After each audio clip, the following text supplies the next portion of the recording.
আসসালামু আলাইকুম রহমতুল্লাহি অবরকাতুহু। সম্মানিত দর্শক, অলৌকিকভাবে ডক্টর মোহাম্মদ ইউনূস বাংলাদেশের রাষ্ট্র ক্ষমতায়। বহু বাধা, বহু বিঘ্ন, তারপরে তিনি টিকে আছেন, সেটিও অনেকটা অলৌকিকভাবে। সাধারণত আমাদের দেশে মানুষ ধৈর্য রাখতে পারেন না। গত 10 মাসে মানুষের ধৈর্যচ্যুতির হাজারো ঘটনা ঘটার পরেও কেন যেন ডক্টর মোহাম্মদ ইউনূস টিকে আছেন। এটি একটি মিরাকল। আমাদের জাতীয় জীবনে 2-3 মাস আমরা স্থির থাকতে পারি না। আমাদের দেশে অনেক জনপ্রিয় ব্যক্তি রাজনীতিতে এসেছেন, অনেক যোগ্য ব্যক্তি এসেছেন, অনেক জ্ঞানী ব্যক্তি এসেছেন, কিন্তু তারা শেষ পর্যন্ত টিকতে পারেননি। তো 10 মাস পর্যন্ত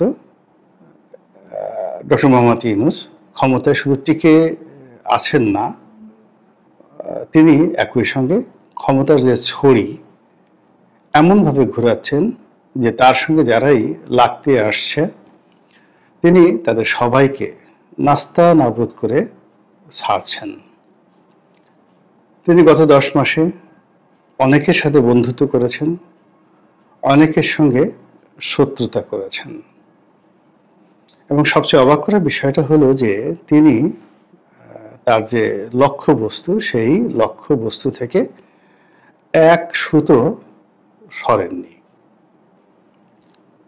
এখন সেটা তার জন্য ভালো হতে পারে, মন্দ হতে পারে, কিন্তু তার এই দৃঢ়তাকে অনেকেই শ্রদ্ধা করছেন, অনেকেই পছন্দ করছেন। তিনি যাদেরকে বন্ধু হিসেবে নিয়েছেন, আপনজন হিসেবে নিয়েছেন সেই প্রথম থেকে, এবং তিনি তাদেরকে ওন করছেন, এবং তার জীবনের সঙ্গে তার বন্ধুদের জীবনকে তিনি একেবারে জড়িয়ে ফেলেছেন। আর প্রথম দিন থেকে তিনি যাদেরকে অপছন্দ করেছেন তাদের অনেকের সঙ্গে তার বন্ধুত্ব ছিল, কিন্তু তিনি অপছন্দ করতেন। গত 10 মাসে এরকম অপছন্দের একজন মানুষকেও তিনি একটু সামান্যতম স্থান দেননি তার আশেপাশে বসার জন্য। অনেককে বরং একটু ডেকে এনে একটু ঢিল দিয়ে তারপরে শেষে আবার ছেড়ে দিয়ে তাদেরকে এমন একটা অবস্থায় ফেলে দিয়েছেন যে এই সমস্ত লোক না পারছে গিলতে, না পারছে খেলতে, না পারছে বলতে, একেবারে রীতিমতো বেইজ্জতি হওয়ার মতো অবস্থা।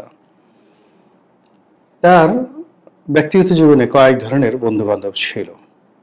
সেই বন্ধুবান্ধব একেবারে সেই তারেক চয়নের মতো একেবারে তরুণ সাংবাদিক, যার বয়স হয়তো 30-32 বছর। তো সেখান থেকে শুরু করে অধ্যাপক রেহমান সোবহানের মতো বয়স্ক মানুষও তার বন্ধু তালিকায় ছিল। তো এই বন্ধুদের মধ্যে যারা একটু বেশি বোঝেন, কথা বলেন, যারা একটু সাজেশন দেওয়ার চেষ্টা করেন, এই সমস্ত লোককে তিনি আসলে ব্যক্তিগতভাবে পছন্দ করেন না। এবং গত কয়েক মাসে দেখবেন যে তিনি এই তার বন্ধুদের মধ্যে অনেককে তিনি কাছে নিয়েছেন, তারপরে সুন্দরভাবে কাদা মাখিয়ে দিয়ে তাদেরকে গুড বাই জানিয়েছেন। সেই লোকগুলো এখন ডক্টর মোহাম্মদ ইউনূসের বিপক্ষেও বলতে পারেন না, জাতির পক্ষেও বলতে পারেন না, পক্ষেও বলতে পারেন না। তারা সবাই তার যার যার যে ইমেজ ছিল দীর্ঘদিন, সেই ইমেজটি হারিয়ে এখন তারা ইয়া ইনুসু করছেন। এই গেল এক।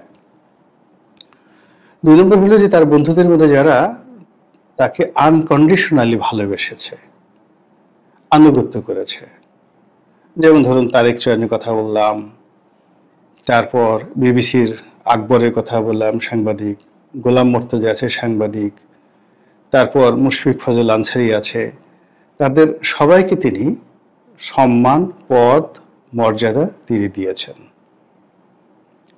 আবার উপদেষ্টা মণ্ডলীতে তিনি যাদেরকে স্থান দিয়েছেন তাদের মধ্যে আদিলুর রহমান, আসিফ নজরুল, নূরজাহান বেগম, তাদের সবার সঙ্গে তার একটা দীর্ঘদিনের সম্পর্ক ছিল। এরপরে ক্যাটাগরিলি যাদের সঙ্গে কৌশলগত তাদের সম্পর্ক ছিল, যেমন আলী রিয়া সাহেব, বদিউল আলম মজুমদার সাহেব, তো তাদের সঙ্গে তার একটা কৌশলগত বন্ধুত্ব ছিল। তিনি তাদেরকে সম্মান দিয়েছেন এবং সম্মানের জায়গায় বসিয়েছেন এবং তাদেরকে এখনো রেখে দিয়েছেন। এর বাইরে তার যে ব্যক্তিগত পছন্দ অপছন্দের যদি জায়গা ধরেন, অনেক তরুণ যেমন আশিক সাহেবকে এনেছেন বিডার চেয়ারম্যান করে, বিনিয়োগ বোর্ডের চেয়ারম্যান করে, লুৎফে কবিরকে এনেছেন, তারপরে খলিলুর রহমান সাহেবকে এনেছেন, এরপর আরও অনেককে, বেশ কয়েকজন যেমন বিটিআরসির বা তথ্য উপদেষ্টার রূপে যিনি আছেন তিনি সহ, ভদ্রলোকের নাম আমার মনে আসছে না, এরকম অনেককে তিনি এনেছেন যাদের সঙ্গে তার ইন্টেলেকচুয়াল লেভেলে সমতা ছিল। তিনি তাদেরকে পছন্দ করতেন, এক টেবিলে বসে খেতেন এবং তার মনে মনে একটা সিদ্ধান্ত ছিল যদি কখনো তার সুসময় হয় তিনি এই মানুষদেরকে এস্টাবলিশ করবেন এবং সেই কাজটি তিনি করেছেন এবং করে চলেছেন। পরবর্তীতে এই জুলাই আগস্ট বিপ্লবের সময় তার সঙ্গে যাদের বন্ধুত্ব হয়েছে সেখানে নাহিদ ইসলাম বলেন, সার্জিস বলেন, হাসনাত আবদুল্লাহ বলেন, অন্যান্য যারা এই মাহফুজ সাহেব বলেন কিংবা আসিফ মাহমুদ, সজীব ভুঁইয়া বলেন, তাদের সবাইকে তিনি ওন করছেন এবং তাদের বিরুদ্ধে যত অভিযোগই আসুক না কেন তিনি ওইদিকে তার কানটাই দিচ্ছেন না। বড় জোর তাদের এপিএস টেপিএস তাদেরকে একটু শাস্তি দিচ্ছেন। এর বাইরে তিনি তাদের ব্যাপারে কোনো অভিযোগ শোনেনও না, তাদের ব্যাপারে কোনো কথাবার্তা বলেন না, একেবারে নির্লিপ্ত থাকেন।